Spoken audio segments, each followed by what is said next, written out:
that we are ready to start, so we will get this public forum number 5 started.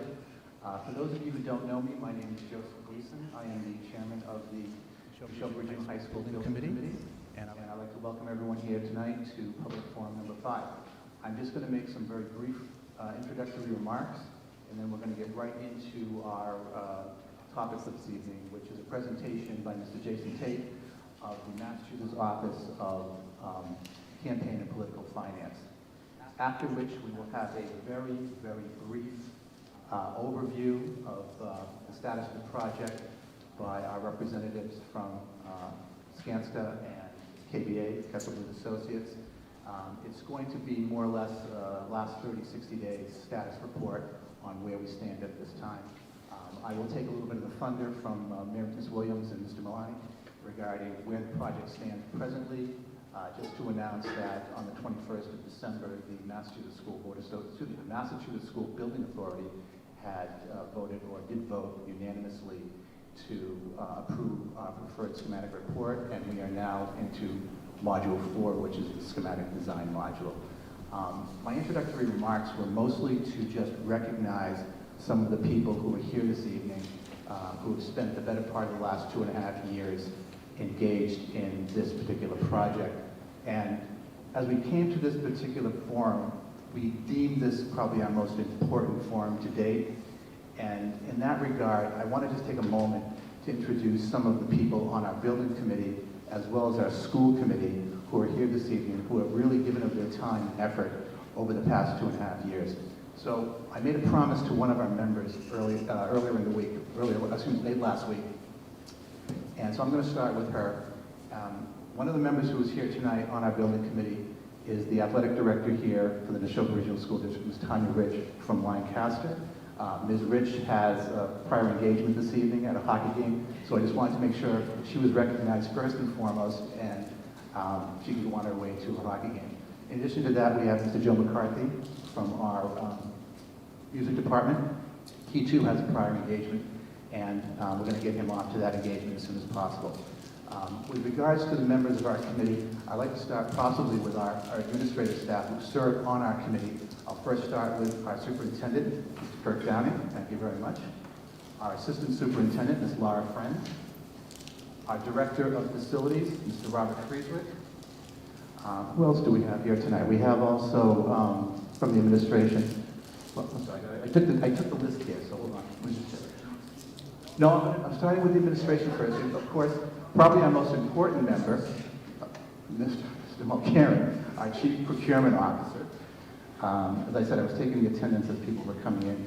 And last but not least, we also have Dr. Kathleen Boynton, who was a principal here at Neshoba Regional High School. In addition to that, I noticed that we have in the back here, we have from the Bolton Select Board, Mr. Robert Sikansky. Mr. Sikansky deserves some special recognition because he was the chair of our Owners Project Manager Search Subcommittee. He and his subcommittee, Mr. Ken Fromer and Scott Gibson, spent a significant amount of time during the summer of 2021 looking to secure the services of the Owners Project Manager that we hired, which is Skanska USA. In addition to that, I have a couple of members on my committee I consider to be my Lou Gehrig and Cal Ripken of the committee. And one of them is sitting right here from Lancaster, Ms. Kim Early. Kim, always at our meetings, is always the go-to lady. I'm always there. I can always depend on Kim to be at the meeting. In addition to that, who else do we have here from the committee? Yeah, I'll get to the school committee first. Okay. Who did I miss? Oh, I didn't mention Bob. I just mentioned Bob. Stacy, I didn't recognize. Sorry, I don't see you very often. So we have from Bolton Ms. Stacy Dupuy, who's also a member of our Community Engagement and Outreach Subcommittee. And in that regard, I'm going to go on to our school committee members that are here tonight.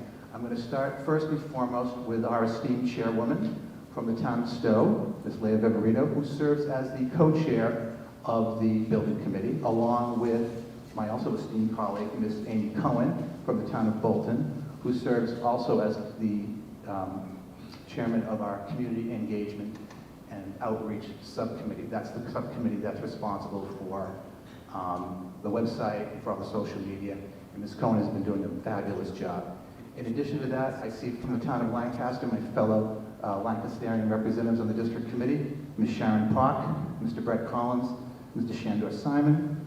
From the town of Bolton, I see that we have Mr. Michael Hirsch is with us this evening, Ms. Amy Vessels. And have I missed anybody? Because if I have, I apologize. And if not, who did I miss? Oh, Mr. Scott Powell. Scott, I'm sorry, right, sitting right there. One of our newest members from the town of Stowe. Sorry about that, Scott.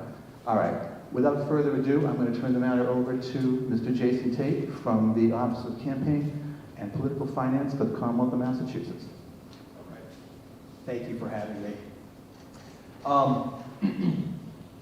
This should take about 30 to 40 minutes, my general presentation. I have learned over the years that if I go over 40 minutes, I start to lose people.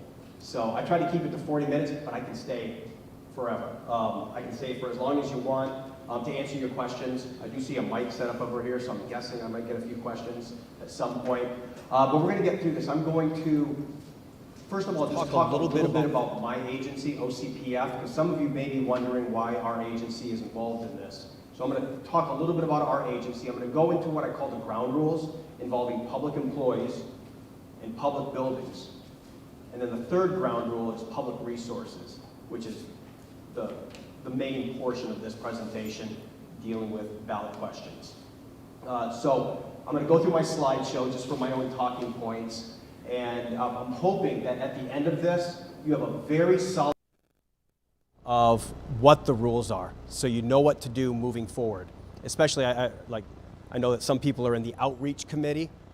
When I hear outreach, that sends up red flags for me, outreach, because you'll see as we go through these rules that sometimes outreach is prohibited. I hope, did everyone get their trifolds as they came in the door? I assume these were done here by the school department, maybe a public employee. Do you think that it was legal to do that, to distribute this at a meeting like this? It's information about the ballot question. I saw the word ballot question in here. I'll break the tension and say it's fine. But those, those are the exact questions that we get by the hundreds every year, because there are schools all over the state, and the consultants know this, that are trying to build buildings. And it's a tough job. I mean, you go through this timeline, look at all the stuff that has to be done by your community. It's a lot of work. And then there's this portion of it that involves an election. And I'm here to talk about those rules specifically. I will say this, I do a lot of educational seminars. Most of them are for candidates. Governor, state reps, senator, county, like your sheriffs and DAs, city council in cities of over 65,000. In fact, even your school committee members, select board members. Those are so easy. The law is so black and white. I can just go in there and say, do this, don't do that, file your reports by this time. These trainings, they're not so black and white. There's a lot of gray areas when it has to do with these public resources things. My old boss, he left a couple years ago. He loved to do trainings. He'd like to do the candidate ones. When he found out there was a training coming up for ballot questions, he's like, Jason, you go do that one. Because they're not fun, because there are gray areas. And oftentimes, you know, I'm just going to say it, sometimes people get frustrated in the audience because they feel like their hands are tied, especially like superintendents and principals and other school officials, because there are a lot of hand-tying rules that we're going to go through here. So we'll get started. I'm going to talk first about our office, just so you know, like, what am I doing here today? So we are on Beacon Hill. They put us in that 21-story building over here, 4th floor, lots of cubicles, and we're mostly an auditing agency. We have a team at OCPF that goes through about 40,000 campaign finance reports a year. So all those candidates and different committees I was mentioning, including political action committees, they're raising and spending money.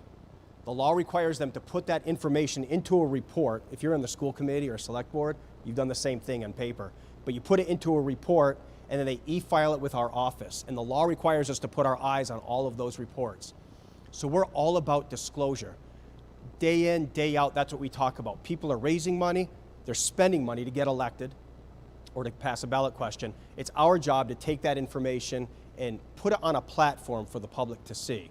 And so because ballot questions are also elections, ballot question elections, that's why our office gets involved, because disclosure needs to happen. I'm going to talk about ballot question committees at the very end. But we are all about disclosure primarily. We have not just an audit team, but we also have a legal team at OCPF. Those of you who have been involved in building a new school in the past, debt exclusions, you've probably spoken with someone on our legal team or sent an email, and I encourage you to do that. You might forget a lot of what I talk about here today. Please always remember, you can send that email to our legal team at ocpf@mass.gov, and we will give you guidance. We'll send you one way or the other. We'll say yes, no, maybe so, and we'll give you guidance. There will be a record because you sent that email. We'll send it to you back in writing.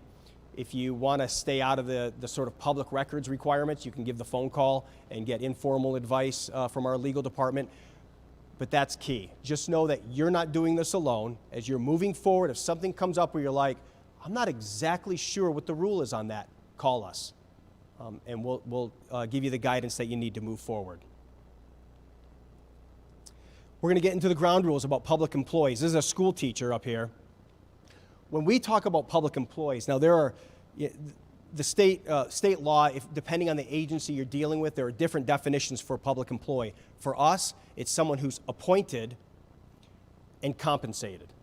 So your school teachers, your janitors, the superintendent, police officers, firefighters, people who work at UMass, the local community college, these are all appointed and compensated public employees, and they are prohibited from receiving money and soliciting money. They can't ask for money and they can't receive money for any political purpose.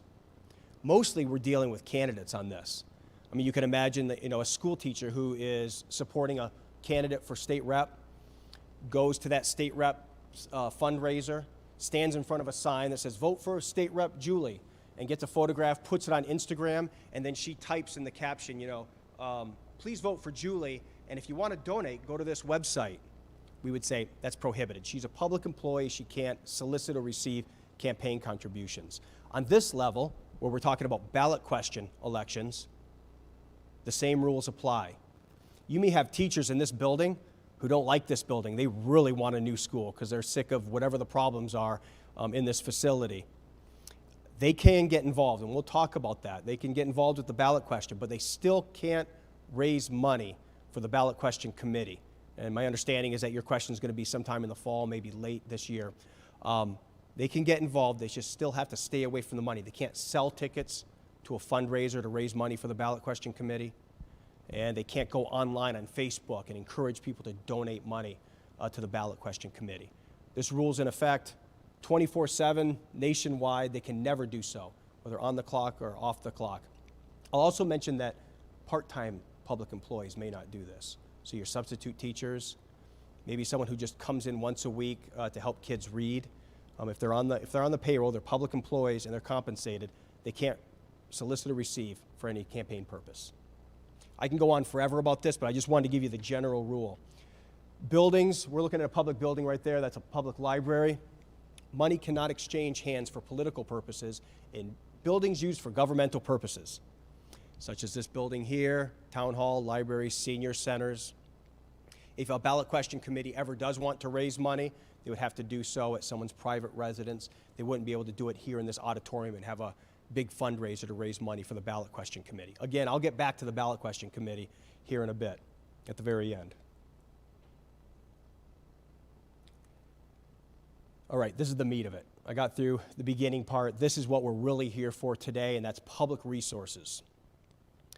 So my agency, for the most part, we deal with public disclosure of campaign finance activity with candidates for the most part, also ballot questions on the state level.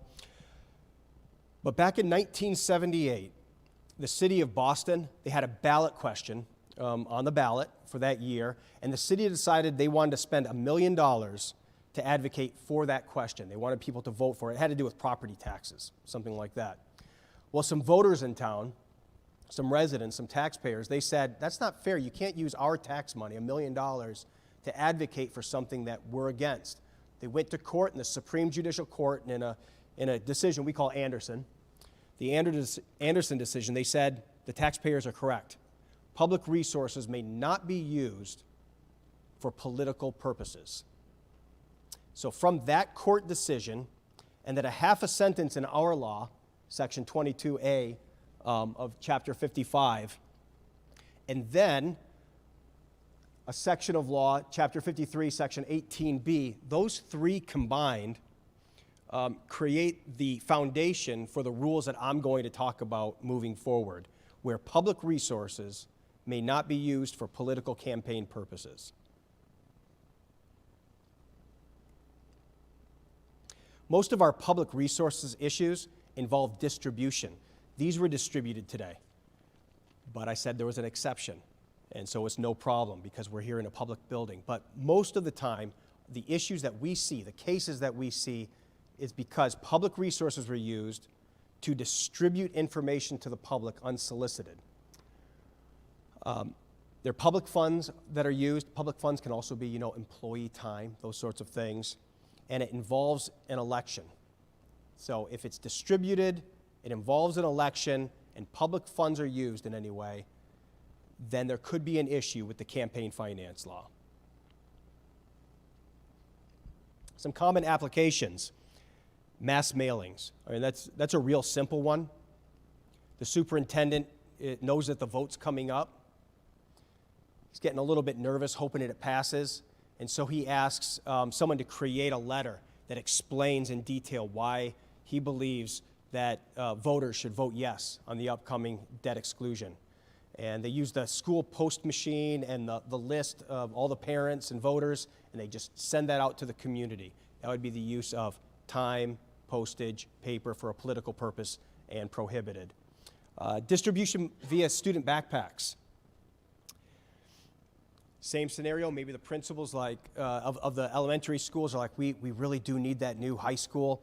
I want to help them out, so, John, can you make 1,000 copies that say vote yes on the new high school? I want to put those in the student backpacks so they can take them home to their parents. And so that happens, and the teachers stuff the backpacks for the students. They take them home so the parents can see, vote yes on the new high school. That would be prohibited. It's distributing information using taxpayer resources for a political purpose. Another example would be robocalls. When we cancel school, before it started getting really warm, they used to cancel school. A lot of times it's done by robocall. In some cases, schools, we've had these cases before where schools say, let's use the robocall system to send out information about the ballot question. In most cases, that's prohibited. And school newsletters. We haven't seen this in a long time. School newsletters are usually emailed out. Our legal department has determined that school newsletters should not be used to provide information to the public regarding a ballot question, even objective information, stuff that might be just considered straight and gray. A lot of the stuff that's in here is just information. If distributed, unsolicited, we'd say this kind of information, if it's sent out to the public, would be prohibited. I note all these because these four are cases that our legal department has to deal with from time to time. So I'm really trying to hammer home the distribution, pushing information out unsolicited. That's what's prohibited by a school department or a town, using public resources. There's a little bit of good news. There is something that you can push out. We don't administer this section of the law, Section 18B, the state's elections division does. But what this says is, I just told you couldn't push out objective information unsolicited to the public unless you adopt the provisions of this section. So many a time I've gotten calls from cities, towns, communities saying, what can we do? And I send this and say, share this with your town council or your city solicitor or your town solicitor and see if this is something that your town would be willing to do. So if this is something later on in the year that you want to push out information unsolicited to voters, this is the one way to do it. Section 18B.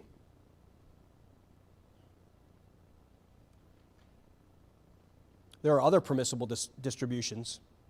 If something is requested by the public, I mean, you can imagine there might be a taxpayer in town who's like, wow, with inflation and all these bills going up, I don't know if I can afford another $200, $300, $400 on my property tax bill. But the kids might need it. I need some information. So he calls the school department and says, do you have any information on why we need a school why we need a new school here. I'm kind of on the fence on the vote. Someone from the school department can actually send that person information because they asked for it. You can send it to them by mail or by email. That kind of distribution is permitted. The notification of an upcoming election, like the robocalls. We ask that you're careful with this, but our office has determined that you can, unsolicited, send a time, date, and place notification to the public, letting them know that a vote is coming up, it's about the new high school, and you can vote in these locations. We do recommend that if you go beyond just time, date, and place, if there's other language, that you just run it past our legal department. Say, hey, this is the script we want to send on the robocall. Can you take a look at it? And then someone from our legal department will look at it, maybe alter a few words, send it back to you and say, it's good to go. So we do recommend before you send it that you it's almost like a safety email. So if anyone ever complains, you can say, I got it back from OCPF. They said we're okay. We could send this. Earlier, I talked about how sometimes people get frustrated. This is one of those moments. We say it's okay to do this. The robocalls, please call the state's ethics commission as well. It's almost like you're getting double permission. You're getting permission from OCPF. Please call ethics. They have their own standards, so you want to get it cleared by us and by that other state agency that we're not connected to. They're in the same building we're in, but we don't administer the same law. So please, any time, date, place notification you send out, 2 agencies should give you the green check mark.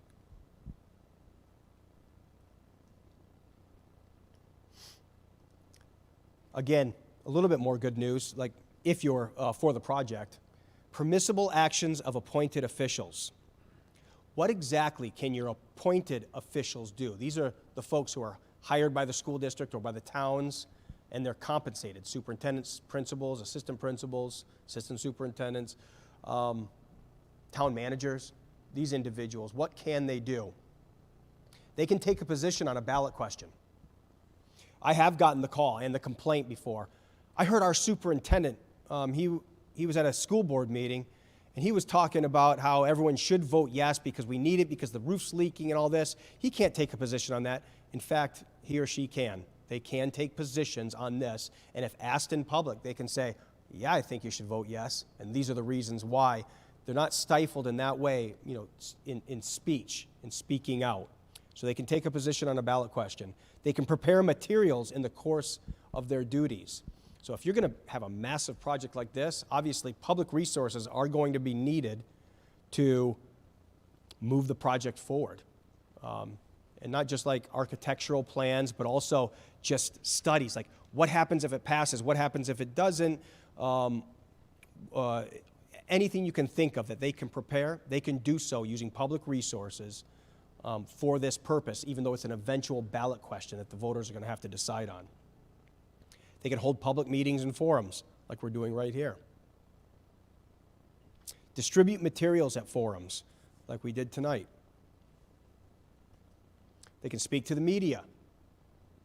These are folks I'm talking about, appointed and compensated officials within the scope of their responsibility. They can speak to the media, or they can designate, you know what, our point person in the media is going to be, Julie. She's going to do all the point, she's going to be the point person for the media talking about this project, even during the workday. That's permitted. And appointed public officials can work for a ballot question committee. Now, they can't raise money. A lot of times, money's the thing that fuels it. But many a principal, teacher, superintendent, and other town officials, they have worked for ballot question committees, providing information, doing it on their own time, providing information, working with the team, providing statements perhaps to the ballot question committee that may appear on a mailer or something like that, paid for by the ballot question committee. Those sorts of things are okay. Our office has what we call an interpretive bulletin. It's really a guide for appointed, compensated public employees. That's very helpful. Later on, I'm going to share this presentation, this slideshow, with some of the consultants. And that can be shared with you, this slideshow, but I'll also include that interpretive bulletin. It's the go-to place, it's the go-to document that you'll want to read before making any decision about information, pushing information out about ballot question committees and ballot question elections. So during public meetings, the speech of officials is unrestricted. They can speak on the issues. They can distribute materials at the meetings. The materials may even discuss and advocate for or against a ballot question. There's some language in this one here.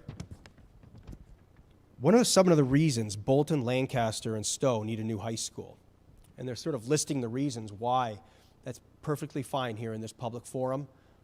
They can put that in materials and they can speak about it during this time. Such material may not be distributed proactively outside the meeting, though. We have gotten this, a lot of this is because we've gotten these questions before, but there have been situations where materials like this or even thicker packets have been produced. Maybe they expected 400 people at a forum like this, and 40 of us showed up. So they have all these extra ones, and so they provide it to the ballot question committee folks, and they go and they distribute it to the neighbors and things. We would say that's taking it too far. That's distributing outside the use of public resources. Some of these things I'm talking about is just to sort of give you a feel on how we view this, so that when you come across something that might be unique, I wouldn't say that you would even do that, distribute extra materials after a meeting, but I'm trying to give you a feel for you as you move forward. What can and can't we do? Always knowing you can email OCPF's legal department.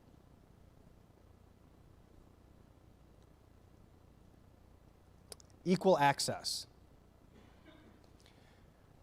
I wish we could just say this is the rule, black and white, but this is the rule. Public resources may not be used for political campaign purposes unless equal access is given to all sides. So this doesn't really affect the rules I've been talking about for the most part about public officials and appointed public officials. This has more to do with facilities, like a school like this. There might be, in the future, a vote yes on the new high school ballot question committee. Can that ballot question committee say, you know what, we want to use that high school auditorium and get people in there and have a rally and talk about what they need to do to get people to vote yes? And in fact, we're going to spend about $2,000 on trifold handouts. And anyone who shows up in the auditorium on that day, we're going to give you a stack of them, and you go door to door and you can hand them out. That's very political, and it's happening right here in this auditorium, and the law says it's okay as long as equal access is granted. In other words, if one side can do it, the vote yes group, that if the vote no group wanted to do it, they should be able to use this facility under the same terms and conditions. So that's the equal access rule. Where might you come across this? I'll tell you about one phone call I received, and that was, there was a vote yes group, and the PTO was involved, and the question was, Jason, there's a ballot question coming up for a new school. We want some of our PTO volunteers to hang out by the school pickup. So the kids would get out of school and they all get on the buses, and the PTO members were going to hand out flyers to each kid as they got on the bus so they could get on the bus, go home, give those flyers to their parents. Is that okay? And my answer was, that sounds like an equal access issue. In other words, if the PTO can do it, if somebody if you don't know who they are, they should have equal access to that space to hand out information to the students as well. So sometimes you want to step back and say, I don't know if it's worth it. I don't know if I want to open up the door and provide equal access just to anybody in a facility. So those are our equal access rules. Again, if something comes up, please feel free to contact our office for clarification.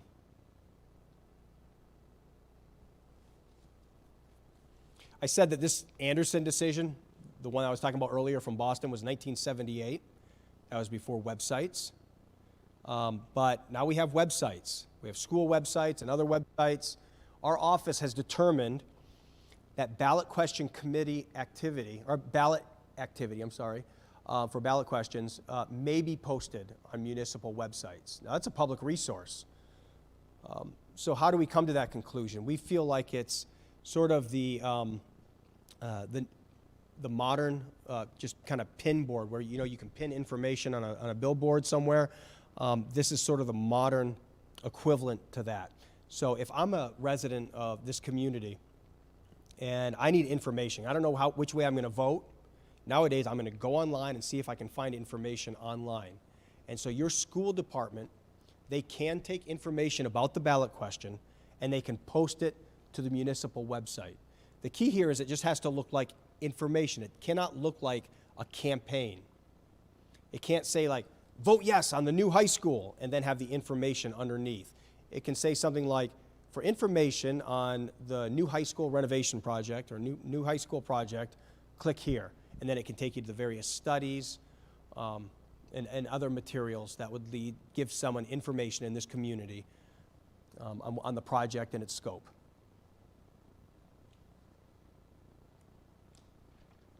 Please be careful with government email. This is something that comes up pretty frequently where perhaps a principal wants people to vote yes, and they look at their email, like sort of blast email list to parents. They've got hundreds of names and addresses there, and they say, let's send out a quick email encouraging people to vote yes on the school. That's the use of a public resource, public email, for a political purpose that's distributed and prohibited.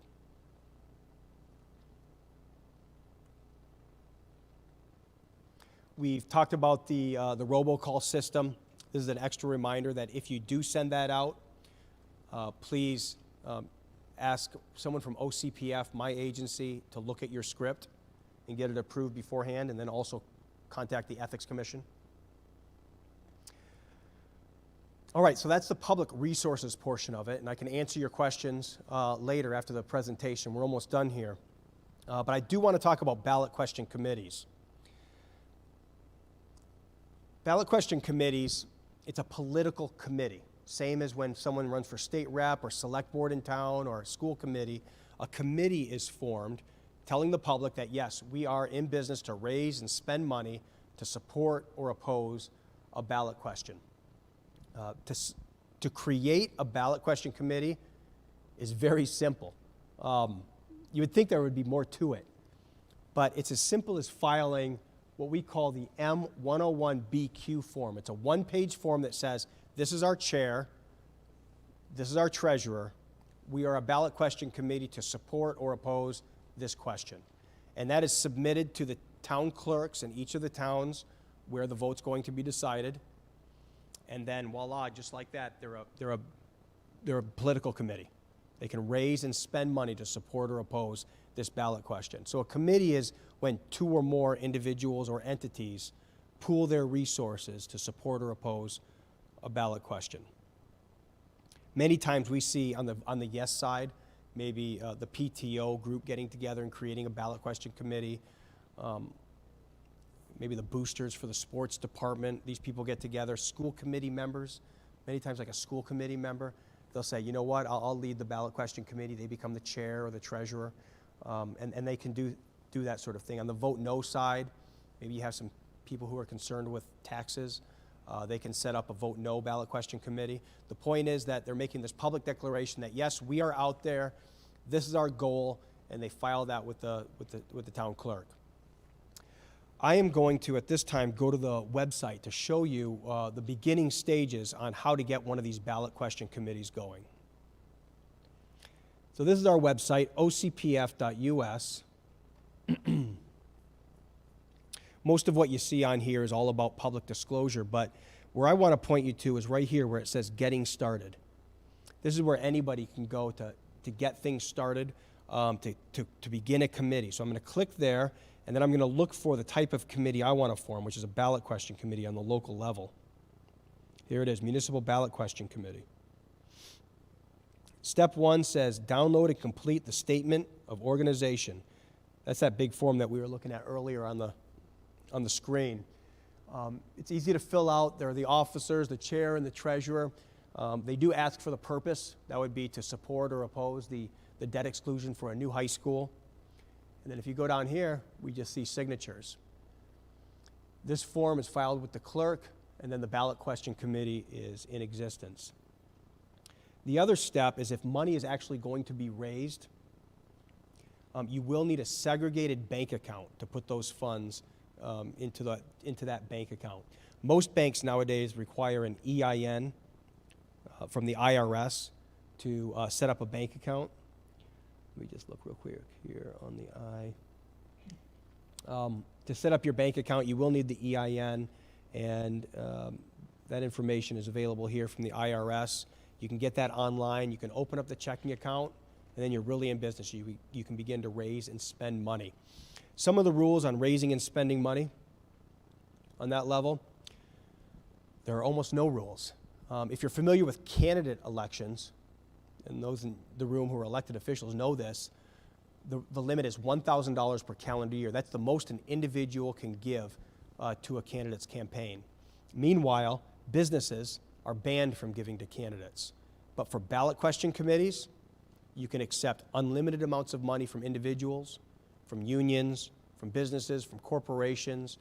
There are no limits. It's mostly just a disclosure rule. We just want to know who gave you that $10,000 and how did you spend it. So there are no limits. If you do raise money, please know that you need to get the name and address of every individual who gives. So if you have the fundraiser, someone should be there at the door collecting names and addresses of everybody who gives money to the ballot question committee. And when you make expenditures, you need to show the public that you made that expenditure for a political purpose. So mostly it's going to be like lawn signs and advertisements, maybe boosting Facebook posts. You would arrange that in the campaign finance report and file that with the town clerks. In each town, all 3 towns, you would make copies of that campaign finance report. We call it an M102, and you would file those in each of those towns.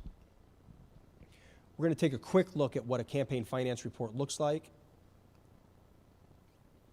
I'm going to type in M102, or I could go down here to Forms. I'll just click Forms and Videos, go to Municipal Forms.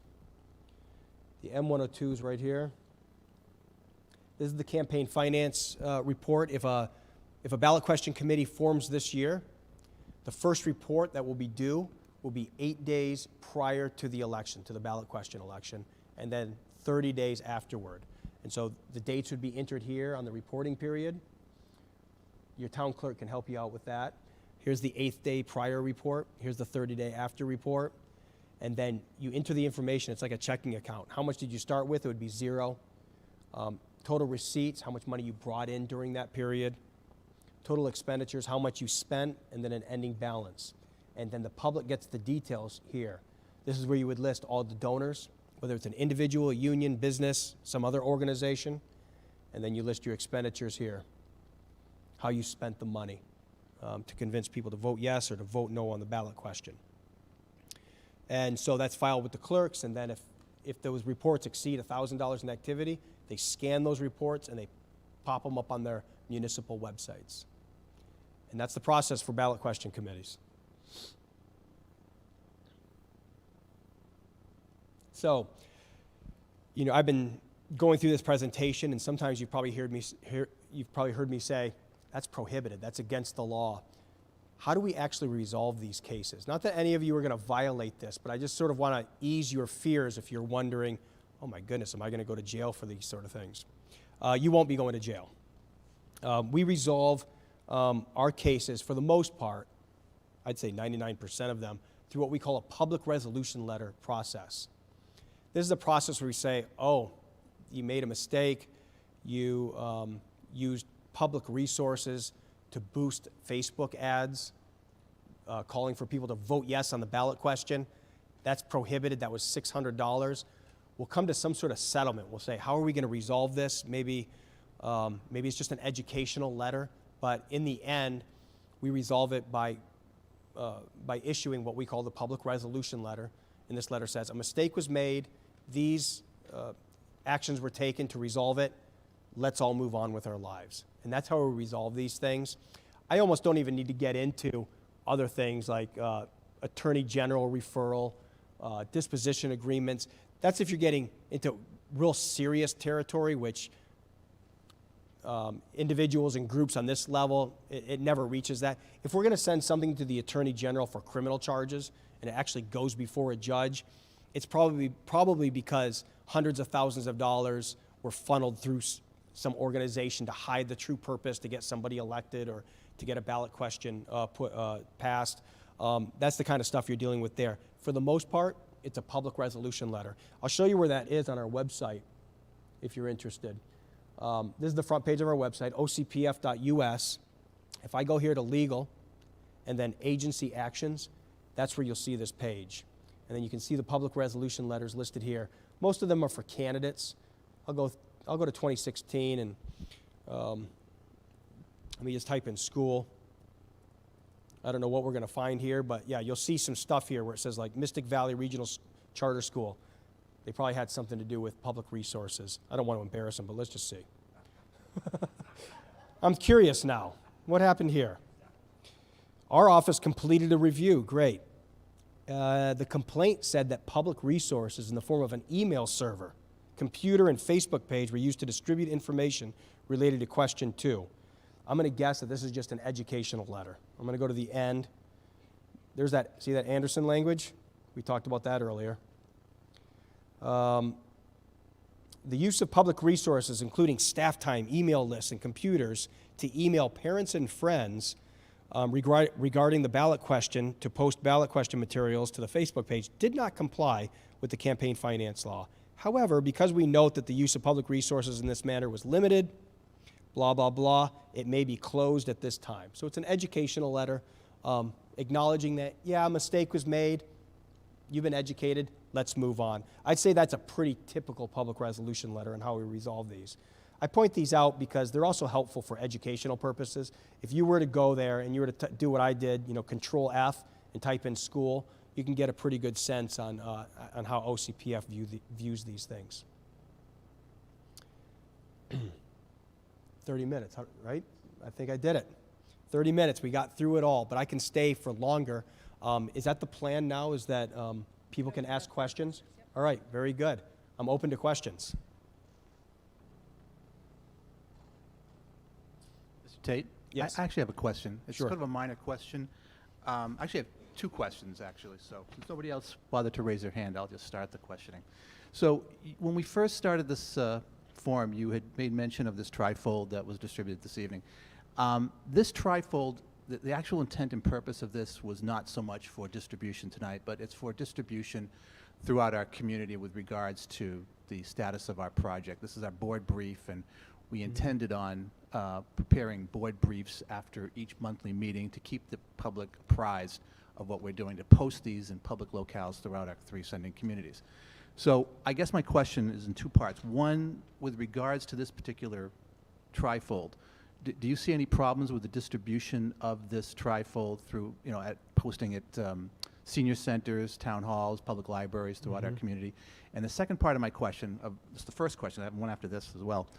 I'm looking at the back, and again, it might be a minor point, but I noticed that when this trifold was done, we used the mascot logo, and there's a QR code that directs people to the website, which can be accessed through the district's server. So I'm wondering if we posted this, whether there'd be any issues or problems with regards to your agency's regulations. Yeah. I can't make any legal determinations at a public setting like this. But the questions that I would ask, if we were asked, is this okay, would be what public resources were used. Was it were school employees folding this and printing this?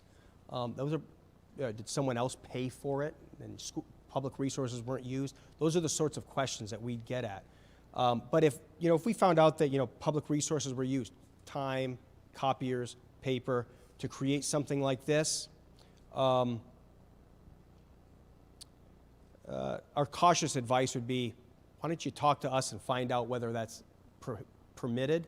But part of my presentation was even objective material pushed out to the public unsolicited, if public resources are used, is not consistent with the campaign finance law unless you adopt the provisions of that section 18B that we pointed at. So knowing that, moving forward, you could take that advice as far as your future distributions of any kind of materials. All right, thank you. The second question I had, and then I'll relinquish the mic.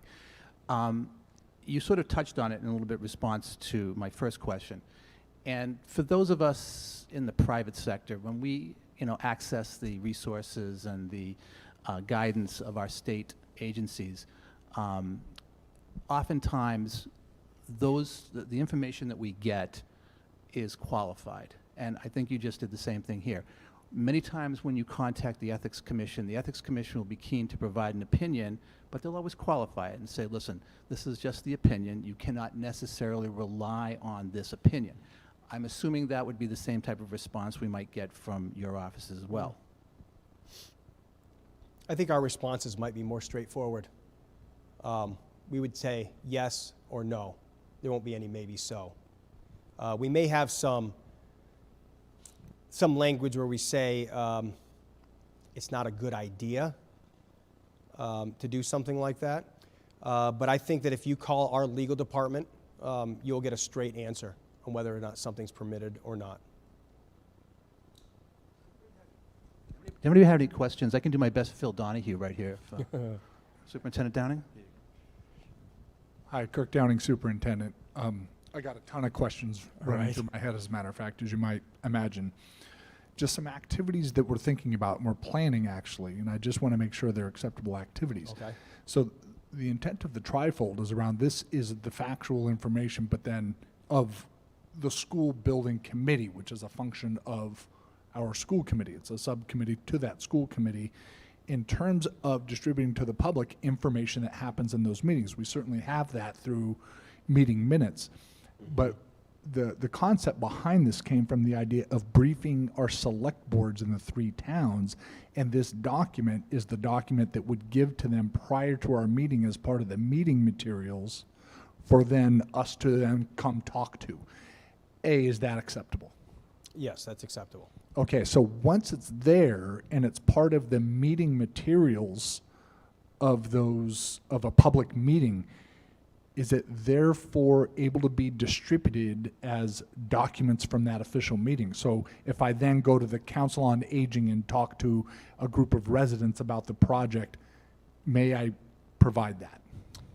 Yes, as an official in the school department, and it's within your scope of responsibility, obviously, you're the superintendent, when you go to meetings, you can bring materials and distribute it to those individuals who are in attendance.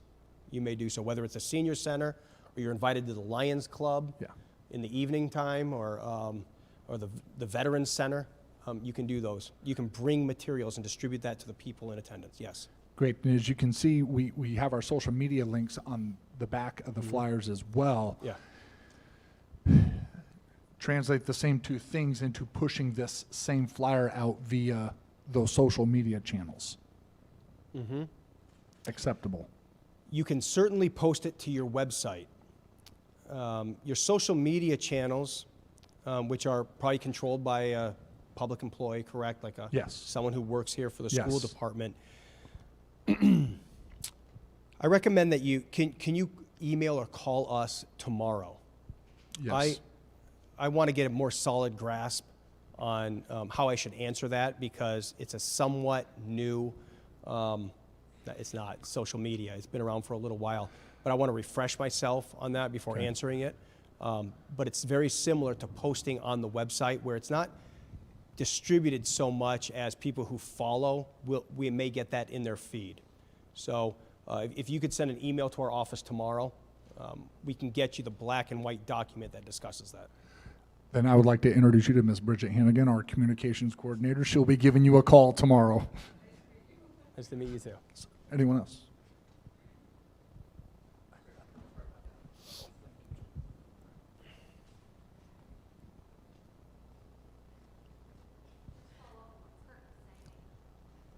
I wonder if the material that is being pushed out has subjectivity to it. Does that change the conversation? So I think that part of the pamphlet seems to me to be convincing people to vote for. And so I would just ask that that be included in the question tomorrow. You know, the content, I think, matters, I think. For the social media question? Yeah. Yes. And that pamphlet. Yeah, the content does matter.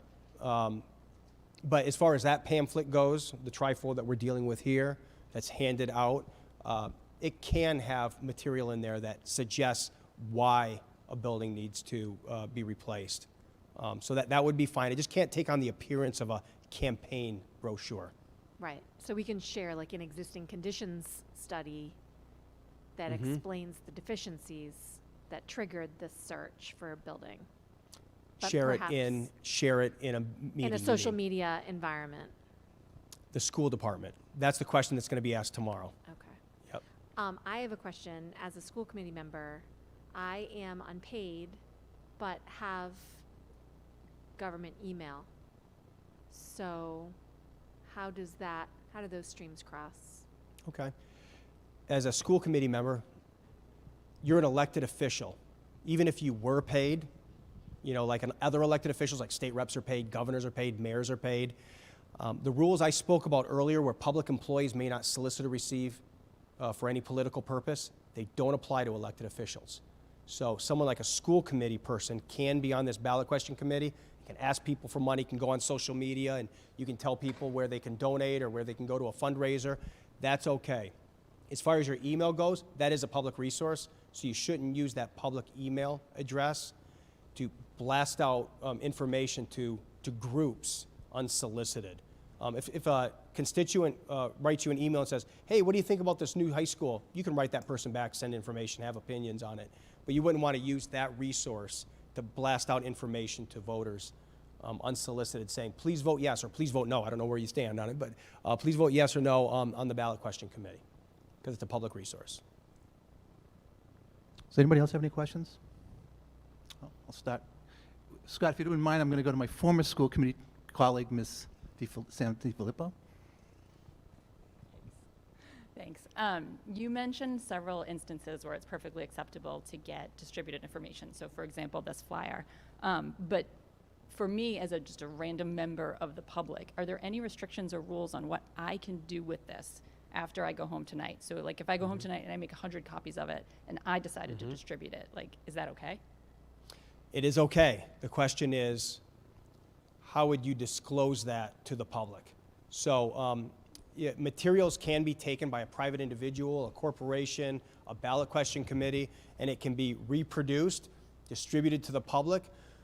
The question is how that's disclosed. So if, as an individual, let's say, you know what, I don't want to be a part of this Vote Yes group or anything. I just want to do my own thing.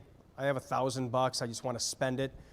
You can spend it on a mailing or on a flyer of some sort and go door to door and hand that out. This is going to sound very bureaucratic, but you're going to file what we call an M22 form. That's a form that says I'm an individual who spent money to support a ballot question or oppose it, and I spent this much money at this vendor at Staples to pay for the printing, and you would file that with the town clerk 8 days before the election.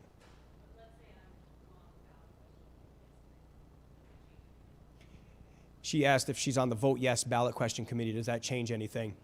Yeah, that would be more of we would consider that perhaps an in-kind contribution to the ballot question committee. We want to keep that sort of in the same lane. And so because you're connected to it and you're spending sort of on the side, we would say, just call that an in-kind contribution to the ballot question committee. There's a schedule on there. I didn't show it to you, but on the M102 campaign finance form, there's a schedule for in-kind, which is something of value that's not money. You spent money on this mailing. You can report that as an in-kind rather than disclosing it on the 22 form. So maybe I misunderstood earlier, but I thought you said anyone who's on the public payroll cannot advocate for any issue. Did I misunderstand what you were saying about that? If you're on the public payroll, you can't solicit or receive funds for any political purpose. Most of the time we're dealing with like candidates on that. You know, a police officer whose brother's running for city council. You know, he might be on Facebook going, hey, Bobby would be a great city councilor. Can you guys go to his fundraiser Friday night? We'd say that's prohibited. You're a police officer. You can't ask people to contribute. The public employee the public employee can advocate for or against. So I'm a school teacher here in the high school. I have my own Facebook page, 500 friends, a couple pending. You know, I could go on there and say, everybody, I'm in that high school, the roofs are leaking, please vote yes. Boom, and I post it. that's fine. On my own time, I can have an opinion like that, post that to Facebook. Can't ask for money, though. Are there any more questions? Doesn't appear to be, Jason. So, Dr. Boyne, do we get any questions online? We have no questions online right now. Well, I think that pretty much wraps it up. Thank you very much. Thanks for having me. All right, we're going to wrap this meeting up. I'm going to give the mic over to Ms. Williams and to, I don't know if, Joe, you're going to speak at all, but before I do that, there was one other individual before I get to Ms. Williams and Mr. Milani from KBA that I wanted to recognize. She's not a member of our committee, but she does play an instrumental role in the administration of our school building committee meetings, and that is Ms. C. Nguyen over here from Skanska USA. C has been invaluable to our committee. She is our recording secretary. She helps me with the agendas. She put together those trifolds for this evening. She does our board briefs. So I would be remiss if I didn't at least recognize Ms. Nguyen from Skanska. Thank you for everything you do, C. I appreciate everything you do. Thank you very much. So without further ado, I'm going to turn it over to Ms. Williams from Skanska USA. Thank you. Good evening. We're going to keep it short and sweet tonight. Just wanted to bring you up to date on a couple of items. I guess Joe stole my thunder a little bit, but I will repeat a couple of things. We had a very exciting opportunity to meet with the Massachusetts School Building Authority on December 21st, and basically we were told that we could proceed into schematic design. So we're at the beginning of the next leg of the journey here. What was even more exciting, or most exciting, aside from being able to proceed, was to learn that the Mass School Building Authority thought that there was such a great educational plan put together by the district. Lots of discussions that took place with educational leadership and teachers, et cetera, that they asked if they could utilize it and post it on their website as a great example of an educational plan. So I think kudos to everybody that was involved with that. Just wanted to state it. It's steal with pride other communities, because there's a great example of an educational plan. The last thing I wanted to say is you'll begin to hear more from us. We don't really have anything to show you just yet because we are beginning that next leg of the race. But I'm going to let Joe just speak a little bit about what's going to be happening over the next few weeks leading in and up to our submission. Thanks. So the schedule right now is that we are submitting the schematic design, which we're in now, the schematic design report to the MSBA on June 27th. Right? Yes. Between now and then, as anyone and any of the people that we've had to discuss our work plan with knows, that work plan we have is extremely detailed and requires us to meet with people 2 or 3 times a week. We have deadlines and information that's going to be coming very quickly. As Marianne said, we've just started working on the selected design for schematic, and we are meeting with both the working group and other people ongoing. And hopefully in the next meeting we have in this public presentation, we'll have some plans to show. We will be meeting in the upcoming weeks with both staff and teachers to go through room designs and building design. We'll be meeting with public officials, actually tomorrow, and in a few weeks to start off discussions about the site and the building. And right now it's just an incredibly busy schedule to get to the end line in June. That's where we are. Does anybody have any questions for Mr. Milani or Ms. Williams?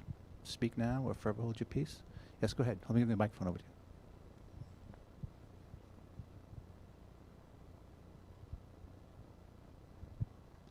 I guess I would ask what opportunities there are for the public to be updated and involved in the next few months of the process between now and June, the next 6 months or so. Do you want to answer that, Marianne? Or? Lots of opportunities. We have school building committee meetings that will happen the third Thursday of each month, typically. As we get closer to May, we'll actually have a joint meeting with the school committee and school building committee where we're presenting pricing and where we are with the design and the overall cost of the project.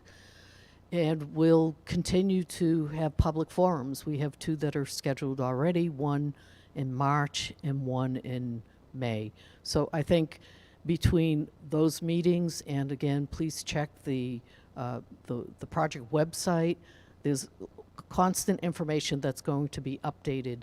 And certainly speak to the folks that you know on the school committee or town administrators, school building committee, because they're a great resource for you as well. And to just have a regular conversation to find out what's going on is always helpful. And of course, you have your school leadership and superintendent and principal. So we're very excited about this. This is such a great opportunity for the community. Mary Ann, I have a question from the YouTube chat. Rick Lent asks, when do plans for building climate resiliency, green energy, and so on become apparent? Joe and I, Apparent is the question. when does it Maybe become, maybe the way when they is get it obvious in the drawings? Yeah. We have started having conversations already with sub-consultants. We're reviewing, I wouldn't call it a formal green charrette, but we are in the process of reviewing the LEED checklist that allows us to not only design a LEED certified building, but it allows us to get an additional 2% reimbursement from the Mass School Building Authority. So that will be finalized and evident really by the date of submission, but we're doing exploratory work right now with seeing if geothermal is appropriate for the site. So we're reviewing lots of considerations, but if this parent is familiar with the LEED process, they should know we're at the beginning stages and underway. We initially addressed sustainability in our last submission, and now that an option has been selected, we are going to be zeroing in on this actual option and how that relates to sustainability for this project. But the goal, make no mistake, is to look at operating costs, look at the functioning of the building, and secure that additional 2% from the state. It's real money. Just that we do have a specialized lead consultant as part of our team. We've had 2 meetings with that lead consultant and the district up until now. We have another meeting coming up, I believe, February 28th with them to go through the lead checklist and other options that we have for the building and the site. We are investigating, as Mary Ann said, geothermal, photovoltaics, and other options to present to the district as part of both our lead plan and part of our estimate that's coming up in April.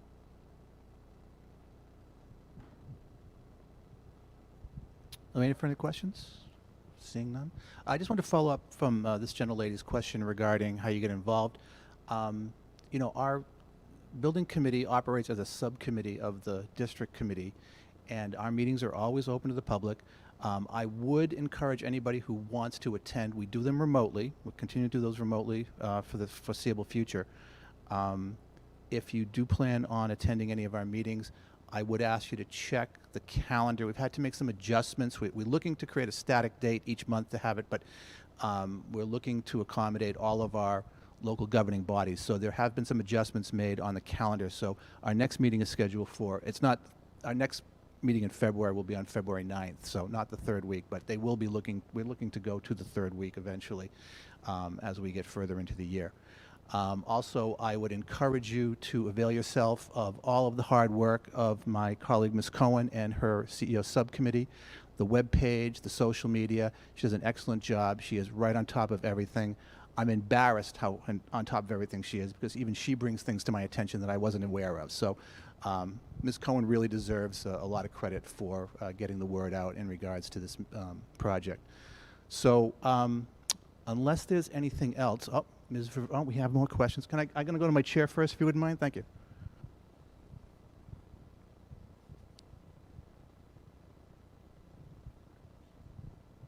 So just to follow up on that parent's question, and perhaps I think about the involvement piece, can you just illuminate for the communities?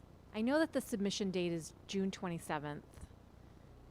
At what point between now and then will the design charrettes be shared with the community so that we can see the progress and kind of where we're heading with regard to the building?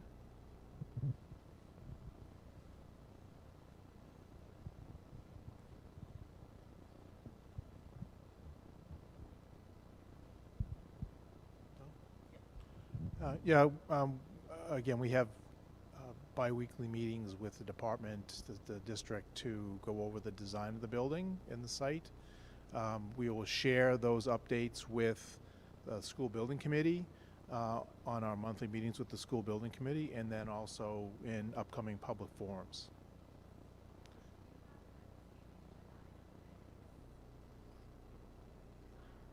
Yes.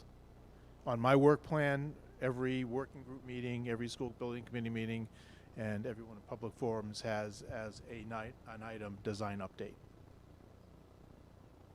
We're just too early to show you. If I showed you what I was looking at right now, you'd say, what the heck is that? But it means something to us because we've had a lot of time to look at it and think about it. We're just in the process of moving forward. We haven't gotten there yet.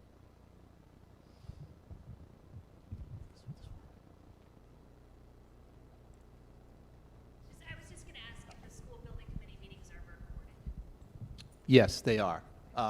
And forgive us, we had a little bit of a technical glitch at our last meeting, but over the last 2.5 years that we've been meeting, I think there was only one other meeting where we weren't able to get the thing recorded. But yes, all of our meetings are recorded. They're all available on the district's website.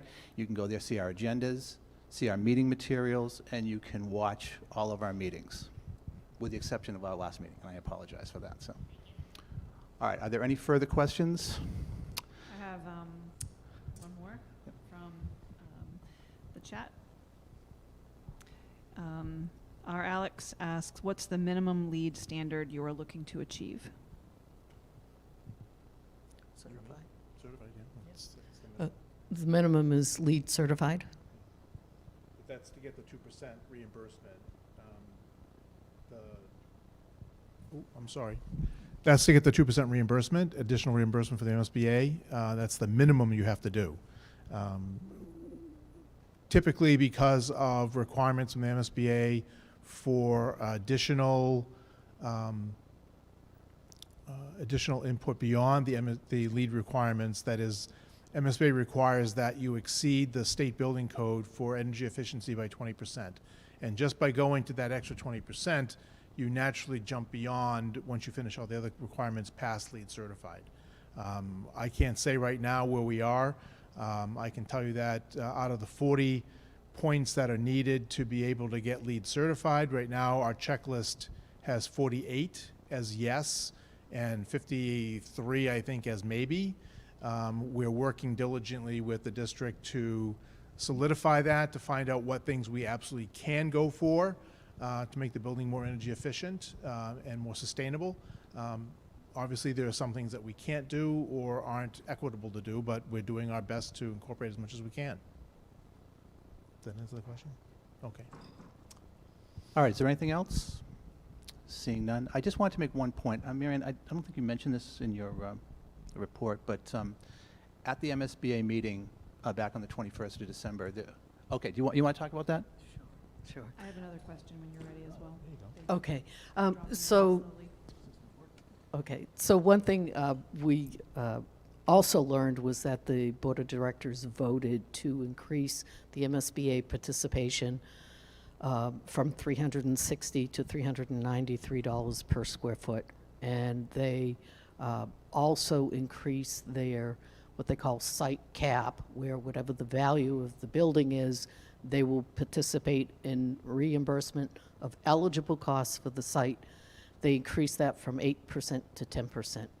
And then they also increased for the owner's project manager and the design firm, that they increased their participation of reimbursement from $500 to $550 per square foot.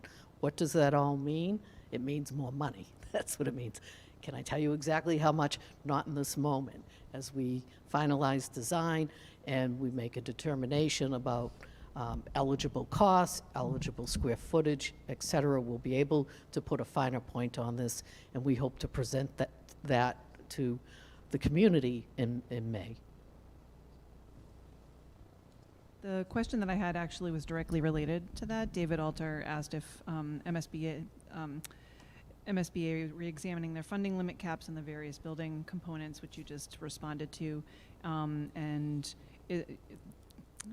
the individual, David Alter, recalls potentially the projected MSBA funding on this project was going to be far less than the 49% possible, but it sounds like the MSBA is reconsidering.